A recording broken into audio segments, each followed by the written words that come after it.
Fight fans, welcome to the PBC Podcast, brought to you by Premier Boxing Champions with your host, Kenneth Bouhairie and Michael Rosenthal.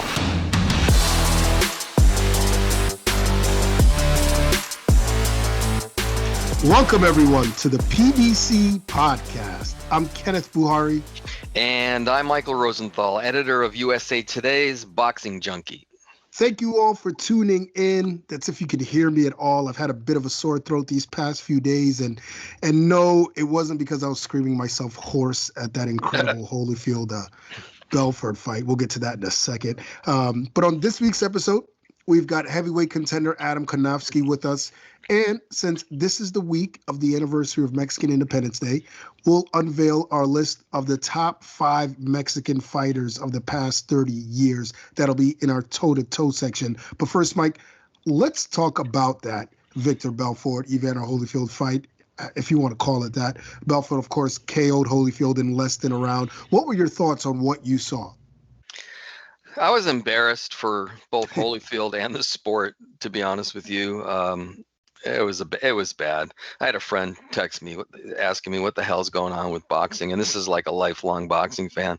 I actually thought that Holyfield would win because I figured he'd retain enough of what he had in the past to beat a 40-something MMA fighter. Well, he truly looked like an old man in there. He was slow. He had problems with his balance. He looked like a guy who had just had absolutely no business in the ring with anyone, at least not in a real fight. If he wants to put on oversized gloves and do some light sparring with another old guy, I'm okay with that. Then he's just trying to take advantage of his name to make some money. You just can't let a 58-year-old take part in a sanctioned fight, which is what that was. It was bad. I think as long as money's on the table, they're always going to be tempted to do this, but you got to draw a line somewhere. Yeah, I mean, I think I went through all 5 stages of grief. I was horrified, embarrassed, and, angered, disappointed, and then, acceptance. Although it was hard to watch Victor Belfort, acting like he had just knocked out Canelo Alvarez. Yeah, that's part of it. I'm like, what are we doing here? I guess at the end of the day, Holyfield made a 7-figure check and didn't take too much damage. So thank God for that. Let's talk about the little action we did see. I mean, Holyfield believes the stoppage was too soon. What did you think?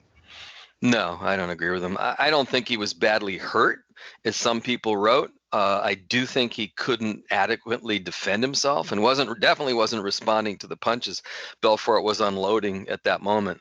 That's a legitimate reason to stop a fight. And I believe I suspect referee Samuel Burgos was on a short leash. I suspect that he was told to jump in at the first sign that Holyfield was in trouble, because the last thing anybody wanted, for obvious reasons, was for Holyfield to get hurt, as he's approaching his 60th birthday.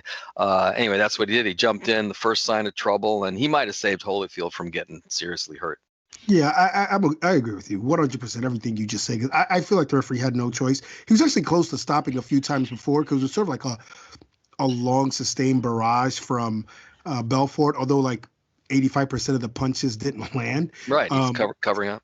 Right, Holyfield just covering up. And you could see the referee just waiting for Evander to do something, and when it never came, and he did get tagged a couple times, he wisely called it off. Now, was he hurt? As you said, probably not. But he wasn't throwing back, and it didn't look like he belonged in there in the first place. Now, there's been a lot of harsh feedback, rightfully so, to this fight. Do you think that the adverse reaction will result in any changes? Well, I certainly hope it will, but I also think it will. If it wasn't clear beforehand that a man Holyfield's age shouldn't be in the ring, and it should have been, obviously, it was definitely clear during and after the fight. I don't think anyone is going to be in a hurry to put someone approaching 60 in a real fight ever again. By the way, kudos to California officials for refusing to sanction the bout. I think that reflects well on them. I can't say the same for Florida officials, who said by their actions in so many words, you want to have an old man take part in a violent combat sport? Yeah, come on over, no problem. Way to go, Florida. Triller should have just canceled the event when Oscar De La Hoya had to pull out. They didn't make the right decisions, and it couldn't be more obvious right now. Yeah, I don't think it speaks well to them either. Just all around. I mean, I don't know what it's going to take for, someone getting hurt, or maybe for folks to tune it out, but I think that we got to draw the line. somewhere. Now, by the time you guys listen to this, you will know if undefeated WBO World Welterweight Champion Terrence Bud Crawford will defend his title next against two-time champion Showtime Shawn Porter. The purse bid is supposed to take place this week, but we may get a deal before then. Either way, if we do get this fight, Mike, what do you make of the matchup? Well, I'm containing my enthusiasm here a little bit. To say I like the matchup is an understatement. I still believe that Crawford is one of the top few fighters in the world. And as a fan of the sport, purely as a fan, I've been dying to see him face a next level opponent at welterweight. Well, Porter, one of the best welterweights of his era, is definitely that opponent. This is arguably the toughest test of Crawford's career at any weight. Plus, I believe the fight is going to be entertaining as hell. Porter is an aggressive, come-forward guy, and Crawford isn't afraid to mix it up. This fight is going to be fought at a really high level of skill, but it's also going to be explosive at the same time, so it's going to be fun. Yeah, absolutely. I mean, I love it. I love it. I think it's a great style pairing. Two guys with the warrior mentality, two of the best welters, as you said. And also, as you said, we finally get to see Bud in against, a top 140-pounder. I mean, who could ask for anything more? What about picks, Mike? Any early predictions? Well, I'm not sure I'd pick anyone to beat Crawford, so I'll go with him in this fight. I think he and Naoya Inoue might be the most complete fighters in the world. Having said that, I think this is essentially a 50-50, maybe a 51-49 fight.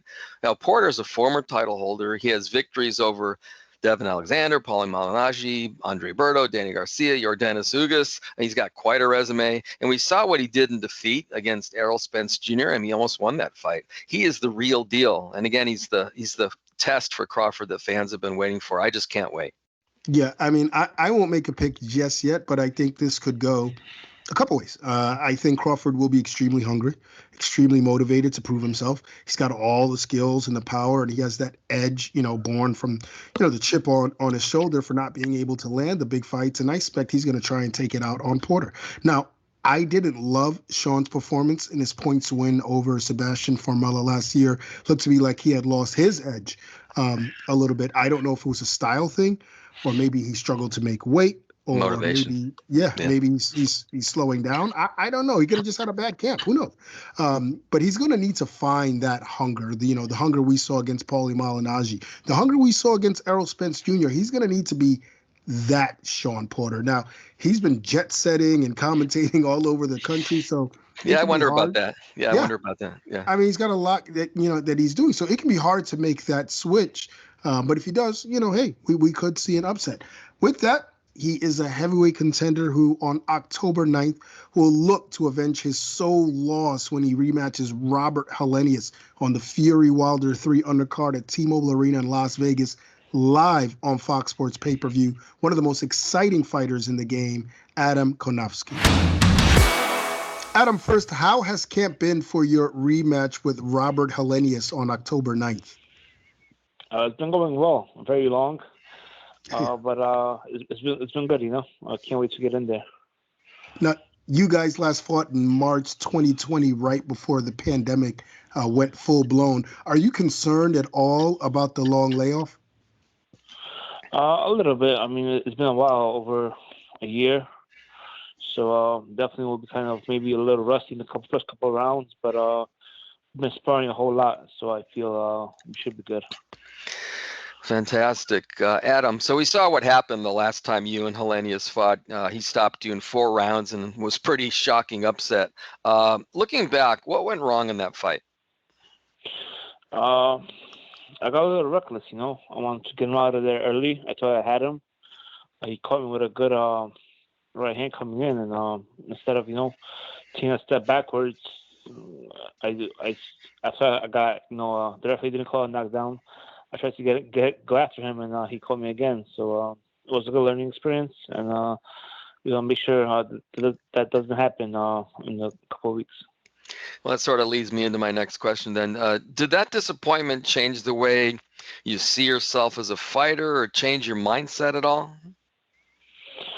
Just to be more focused, and make sure not to get too reckless. Obviously, the level of competition is a lot higher right now than I'm fighting.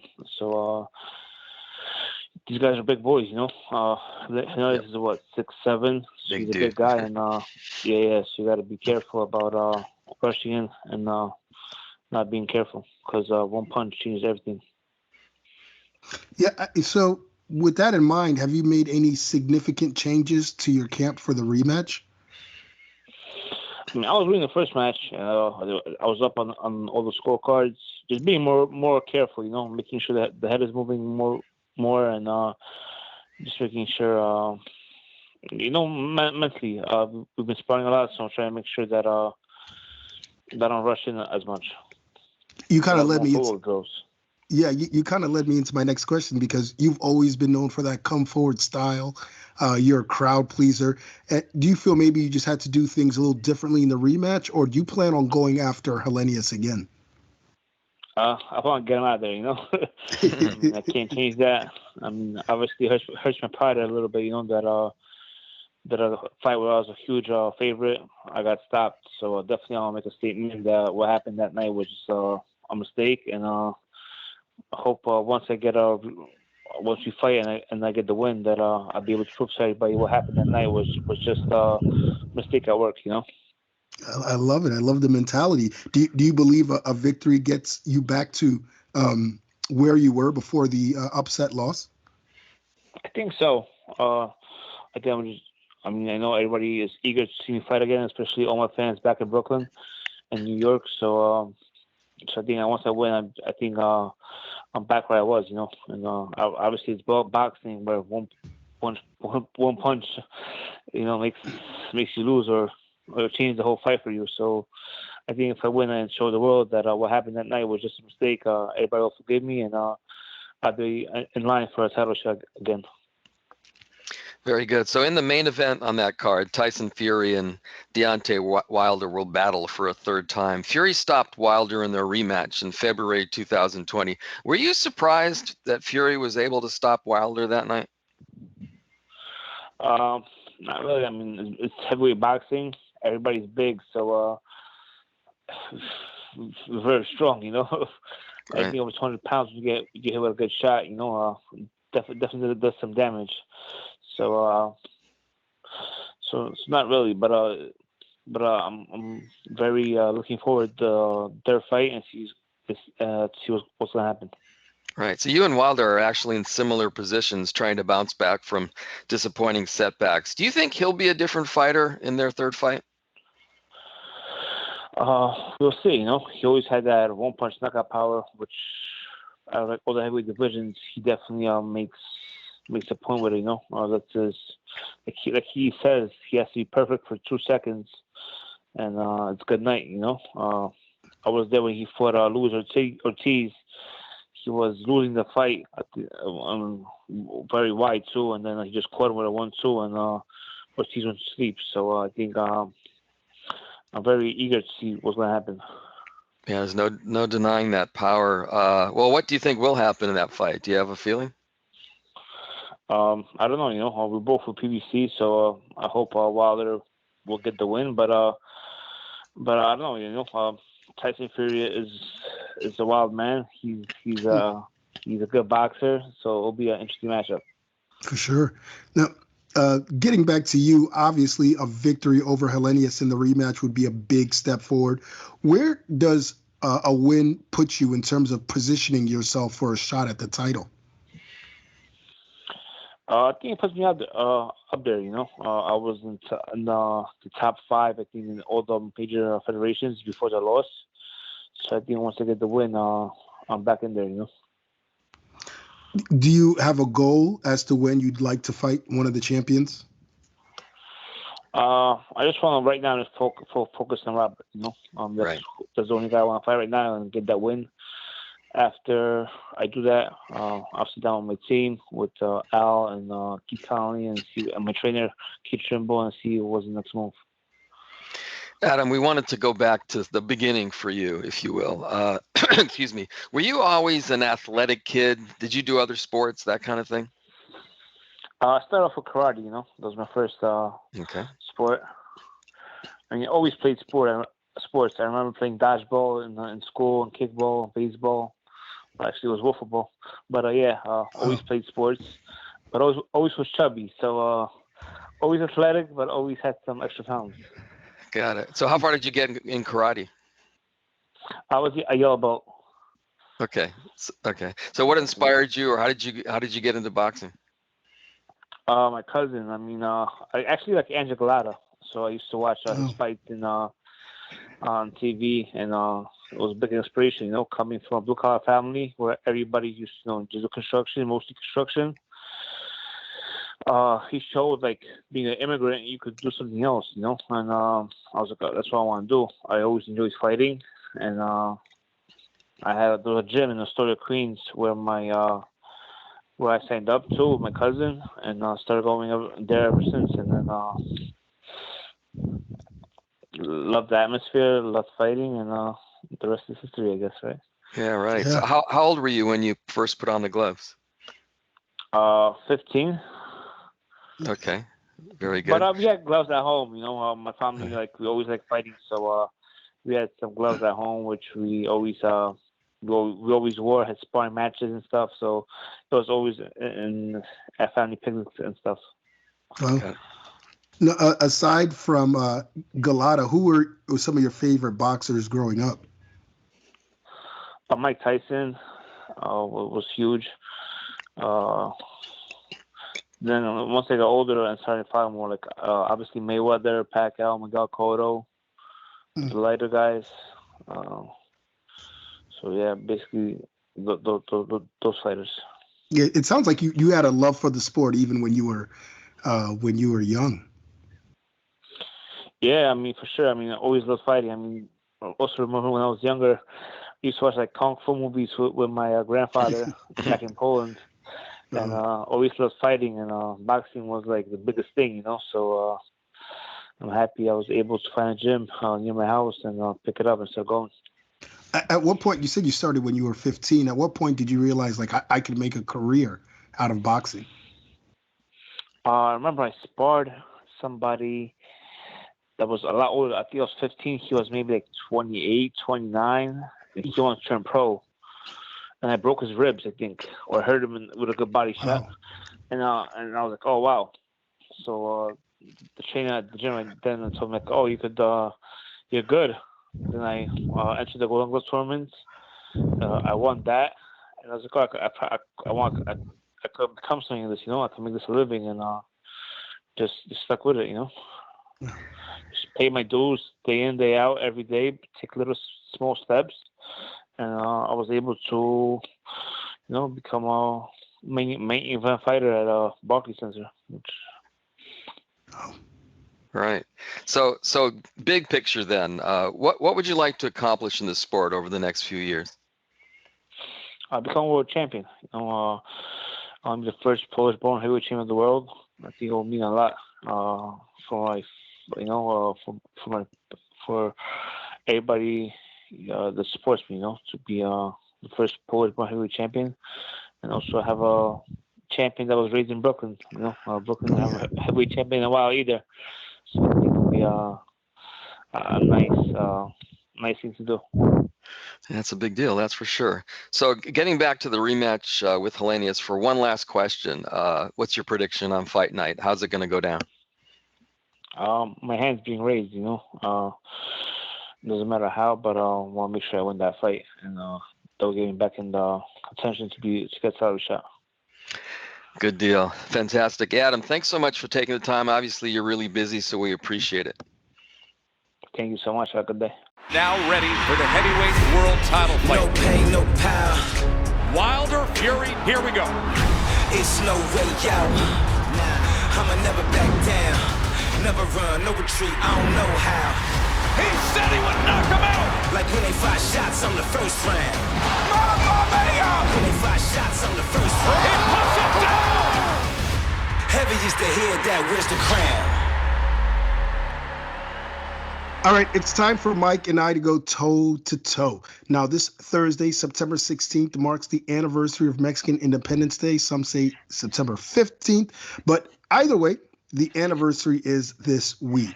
And to celebrate that, we're going to list our top 5 Mexican boxers of the past 30 years in ascending order, of course. So, Mike, the floor is yours to give us some background on this, on what we're doing here, and to kick things off. Okay, so I'll preface this by saying that we did the cutoff at 30 years, but basically this is anybody who was active in the past 30 years, and we're not just counting what they did within the past 30 years necessarily. You could also go back a few years before that, just to be clear on what we're doing here. So active fighters in the last 30 years. So number 5 for me is Eric Morales. Wow. Morales was just a nasty guy in the ring, which is one reason he was such a fan favorite. He's an excellent boxer, also had power and that mean streak. He really had a mean streak. When you think of Morales, you probably think of his epic trilogy with Marco Antonio Barrera first, and for good reason. It's one of the greatest series in boxing history. I think most people would agree. 3 fights, fought at a really high level of skill, but also with brutal exchanges throughout. Morales lost 2 of the 3 fights, but all 3 were so close they could have been draws. He was much more than that, though. I believe he was the first Mexican to win titles in 4 divisions. In fact, I'm almost sure of that. He was the only fighter to beat Manny Pacquiao during Pacquiao's peak period. And he beat guys like Daniel Zaragoza, Junior Jones. Junior Jones beat Marco Antonio Barrera twice. Wayne McCullough, Kevin Kelly, Injin Chi. I don't know if you remember his fights with Injin Chi. Just crazy fights. Paulie Ayala, and the list goes on and on. I think he might get lost a little bit among the other guys on my list, but he was a great fighter. Yeah, I think he's absolutely lost on your list. How dare you have the great El Terrible at number 5? We're going to debate that some more in a second. My number 5 is Marco Antonio Barrera, who was one of Morales' great rivals and won 2 out of 3, I believe, against Morales. Although really those fights were so close, it doesn't matter who won. I think they both showed their pedigree in those fights. But other than that, Barrera beat Kennedy McKinney, which is a great win. Prince Nassim Hamed, how can we forget that? And then he has a slew of other wins, Johnny Tapia, Kevin Kelly, Paulie Ayala, Rocky Juarez. But I got to tell you, I don't understand. I assume Barrera's on your list. I don't know how Marco Antonio Barrera could be higher than Eric Morales. I mean, he doesn't have a better win than Manny Pacquiao. And I think that Morales has far better secondary wins. So riddle me, Mike Stradamus. How is Eric Morales at the bottom of your list? Well, you know what? We have to go again as a situation of going back and going fight by fight. But Barrera did win 2 out of the 3, technically, right? Yeah. Yeah, he did have a lot of good wins. So one guy had beat these guys, the other guys beat these guys. They're all world class guys that these guys beat. So I don't know. It was maybe it's how I feel about Barrera. I mean, right. I enjoyed watching him fight more than I enjoyed watching Morales fight, although not by much. I enjoyed watching both guys fight. Barrera is my number 4. So the way I want to lead into this is I just loved Barrera as a fighter. He's probably my favorite among all these guys, my favorite fighter among all these guys. So maybe I'm a little bit biased in that regard, but it is what it is. You mentioned the Kennedy McKinney fight. That was a 12th round TKO at the Forum in Inglewood, where the Lakers played for so many years. That was the first main event in the HBO After Dark series, and wow, After Dark, yeah. Yeah, and what a way to kick it off. It was one of the best fights I've ever seen in my life. For the listeners, and for you, if you haven't seen it, I'm assuming you've seen it. But for the listeners, if you want to see just an incredible, epic fight, go back and watch that fight. It was amazing. Barrera could box really well, but he's also a brawler by nature, I think, which made him just so much fun to watch. He lost back-to-back fights to Junior Jones in 1996 and came back as a little bit more of a boxer than he had been previously. But even then, he couldn't resist standing his ground and exchanging punches. The trilogy with Morales actually came after that. And in one of the best performances of his career, he just dominated Nassim Hamed. You can't minimize that victory because Hamed was unbeaten and just on top of the world at that time. I can go on and on. I just love this guy. Absolutely love this guy. I love Morales, just not as much. Yeah, I hear you. I'll tell you why, real quick, before I get into my number 4, why I got Morales ahead of him. I love the Hamed win. I just like the Pacquiao win for Morales a little better. A lot better, quite frankly, not only because Pacquiao was a significantly greater fighter than Hamed, but also because Pacquiao obliterated Barrera. and I love the Daniel Zaragoza win for Morales. I could go on and on and on, with respect to, but I'll touch a little bit more on Morales in a second because he's not even my number 4. That's how much I think of El Terrible. My number 4 is Saul Canelo Alvarez. Now, Canelo's best fighter in the world today. And if he were to become the first undisputed super middleweight champion ever, he certainly moves up higher on this list. He's got great number of victories: Erislandy Lara, Miguel Cotto, Gennady Golovkin, Danny Jacobs, Alfredo Angulo, Sergey Kovalev, Josito Lopez. Excellent fighter. And I believe that when it's all said and done, he will be significantly higher on this list. But as it stands right now, he's my number 4. So I should have mentioned this during when I was prefacing this exercise that we're doing. I didn't include Canelo on my list mostly because his career is not over. I just want to wait and see how it pans out. Yeah, how it pans out, and that's it. But not entirely, because we've talked about Canelo. And I think Canelo is a great fighter, first ballot Hall of Famer, one of the top 2 or 3 or 4 guys boxing right now. I just think he's a tad overrated. And he might not, if I really considered putting him on this list, he might not make the list anyway. He might have been my number 6 after Morales. I don't know, but I really didn't consider him because I want to wait and see how things pan out. Interesting. Well, I'll jump right into my number 3 then. Eric Morales. Again, Manny Pacquiao. This guy beat Manny Pacquiao at the time when Pacquiao was riding high in the lower divisions. Yeah. He had beaten Marco Antonio Barrera, among other names, and he soundly outboxed him. Now, some will say, well, Pacquiao won 2 out of 3 against Morales. I don't necessarily.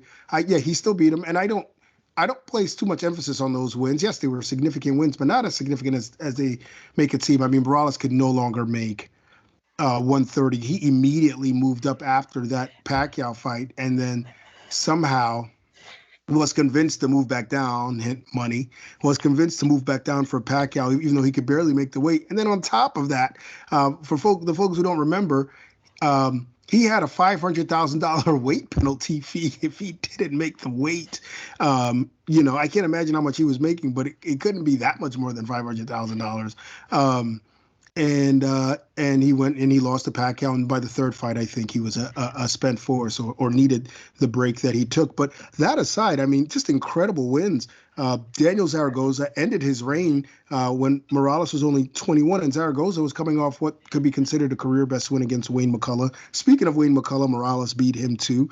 Marco Antonio Barrera, although they did fight, 3 times. Kevin Kelly, he knocked out Kevin Kelly before Barrera did. Paulie Ayala, he beat Paulie Ayala before Barrera did. Carlos Famoso Hernandez, he also knocked out Junior Jones, who beat Barrera twice. And not to mention, when he was like 40 years old, or I don't know how old he was, he came back and beat Pablo Cesar Cano at 140 pounds. So I think Morales had a tremendous career. You could make an argument that he'd be even higher on this list, and I really struggled with it. But certainly one of the greatest Mexican fighters of all time, one of the greatest fighters of all time, period. Yeah, I agree with that. As you're saying that, I'm thinking, again, everything, all this comes down to how you look at it. You could argue that Morales has more big wins on his resume or something like that. I'd have to go through it. But if you just stand back and say who was a better fighter, Morales and Barrera, you'd have to say they're essentially as good as each other based on what they did. Yeah, based on what they did head to head. I would say they're almost exactly equal. So if you accept that, then you could say, okay, one could be ahead of the other. Maybe they should have been tied. Maybe that would have been the solution. Right. I consider that. Yeah, is to do that. But undying respect for Morales, and I love the mean streak. Absolutely love the means. I love fighters with mean streaks, and he was a joy to watch. So I have absolutely nothing bad to say about that guy. Yeah, absolutely. Who's your number 3? So my number 3 is little Ricardo Lopez. When I think of Lopez, I think of a guy with sublime boxing ability and crazy knockout power, which is how he was able to retire undefeated. Talk about a complete fighter. This guy can do it all, and he did. He held the WBC strawweight title for a full decade. I didn't even realize that until I went back and looked at it. And then he held a junior flyweight belt for another 3 years. For 13 years, he was a world title holder, like consecutively.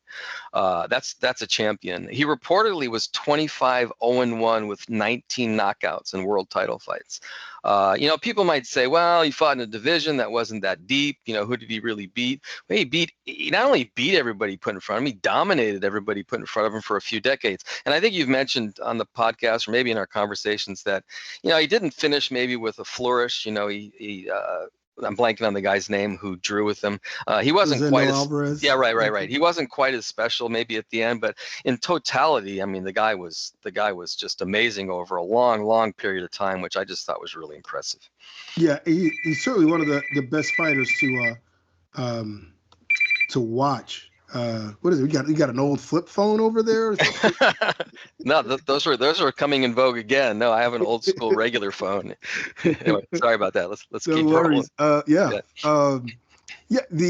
Certainly one of the most aesthetically pleasing fighters to watch. I mean, he was poetry in motion. Again, him and Juan Manuel Marquez were so similar in terms of their fighting styles because they were both trained by Nacho Beristain, I believe. But Lopez was one of my favorite fighters to watch growing up. Could do it all, could box, could brawl, outside, inside, threw every shot in the textbook, every skill. Plus he had heart, grit, and a chin. And he was humble. I mean, what more could you say about that guy? He was a special fighter. Didn't make my list just because his quality of opposition wasn't quite on par with some of these guys. But if he had, in his prime, if he had put him in there with guys at this level, who knows what he could have done, because he truly was that special. Right. All right, let's rock to number 2. Who goes? Yeah, we might be in agreement down the stretch here. Go for it.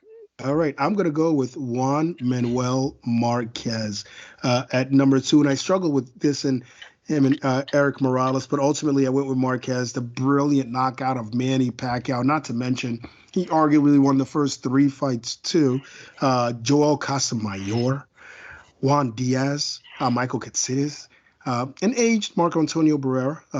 Same with Rocky Juarez. But this guy also beat a young Orlando Salido, Derek Gainer, Manuel Medina, took Timothy Bradley to the edge. Juan Manuel Marquez was a special fighter. It's a shame that he sort of didn't rise until after Morales and Barrera's run. But as I, put in my list, you can make a case that he surpassed them.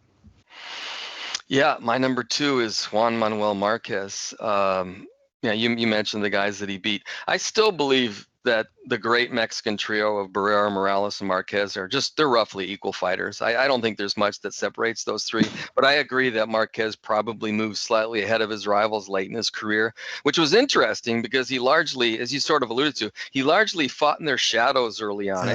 I think that Morales and Barrera are more action fighters, which is especially what like Mexican fans just love. And Marquez was more of a technical fighter, so he kind of got lost a little bit. Yeah. But Marquez was just a superb boxer, particularly his counterpunching, which is why he gave Manny Pacquiao so many problems. And he had power. Yeah. All you have to do is just watch that one punch knockout of Pacquiao to know that he had power. So eventually he sort of emerged from their shadows and he sort of became the man, I think. I think you can argue, I'm not sure I would necessarily put him there, but I think you can argue he's the greatest Mexican fighter ever. I think you have a strong argument for that.